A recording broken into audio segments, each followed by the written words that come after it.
All right, Ultimate Hoops Nation, my name is Reed Nelson. This is Luke Hanlon. This is the Dream League Insider Recap Show. Nothing that we didn't expect this evening. No.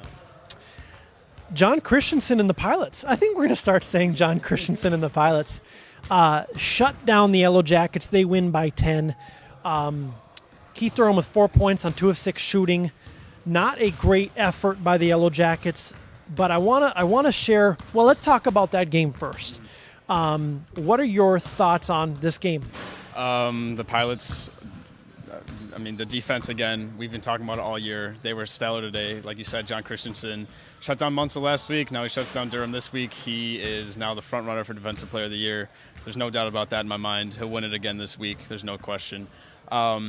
Keith Durham shut down a little bit, but there was not a lot of motion for them offensively. I don't know. Mullen, he was a little more aggressive. He got down low. It was physical. The Pilots were not giving him anything easy, and that was really how they were able to shut him down, because once you got Keith not scoring and Mullen not scoring, they're not going to win. Abdi got hot a little bit early, but then he kind of faded away, and they really weren't able to take advantage of any kind of decoy that Keith Durham could have set. Every game was kept at arm's length. Every team kept every winning team kept every losing team at arm's length all night long. Pilots, Yellow Jackets was no different. One of the GMs told me, we had 5 of 6 GMs here tonight, which was kind of cool. One of the GMs told me he thinks the Yellow Jackets will eventually overtake the Polars. Polars, of course, lose tonight to the Mustangs. I don't know if I buy that. It's a 3-game gap. Mustangs defeat the Polars tonight. Talk about this game. Well, it came out. One, the Mustangs were so hot early. They were making everything they took from 3. Glenn Fair even made a 3. That's when you know it's bad for the Polars.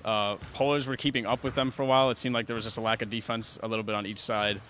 Overall, it was only a 5-point game, like you said. It just felt more comfortable than that most of the game for the Mustangs. Rob Steed made some late 3s there to get him back to it. Overall, Mustangs, better team, proved it.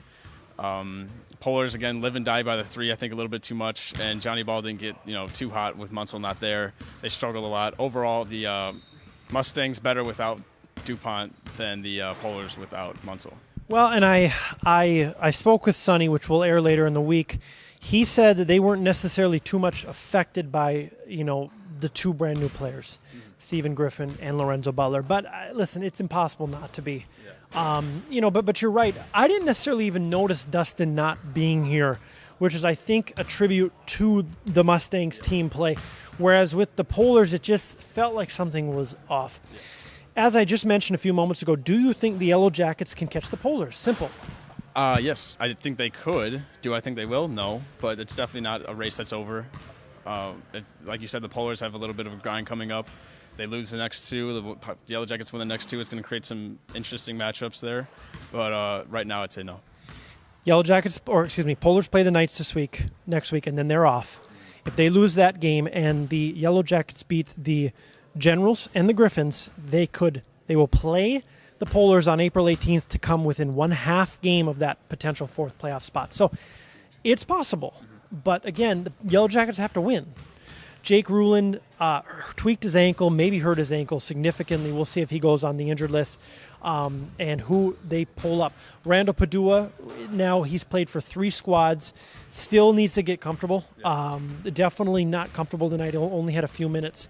But I'm backtracking now, talking about them. So let's continue to move forward. Last game of the night, Knights defeat the Generals by 10. This was at some point 15 points, then it was down to 5, and back and forth and back and forth. A little controversy, I guess. Michael Thomas got a technical foul for staring. Okay, so I wasn't sure what he got it for. Yeah, he got it for staring at the official. Now, I think it was just so. This is the headline. Mike Thomas gets T for looking at official. But it's way more than that. First off, it's been building the whole game, and this wasn't a stare. This was like a, and I can't do like a tough guy. But I mean, and he said, you know what, I had enough, T, and he teed him up. So I completely thought it was justified. Now that you know what it was for, what are your thoughts? I've never heard of someone getting a T for just giving him a bad look. I think that's a little shaky. Michael was definitely getting. He gets the roughs a lot in most of the games. He was again today. not the first technical of the night. Seth got one earlier because he, again, throughout the game was giving grief to the refs. And while he sat on the bench, he said a few things, and he got teed up. These players are on the refs constantly. The refs have good thick skin. They take it in stride. They're fine. And eventually, if they're going to continue to do this, then you're going to have to technical or give them a technical. I don't think it was completely the right decision here, but it would have came eventually.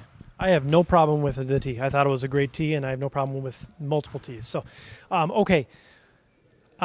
Underrated podcast we did last week. We're doing an overrated podcast on Friday. We're going to have a special GM guest. We won't announce it because we're not 100% sure he's going to be here.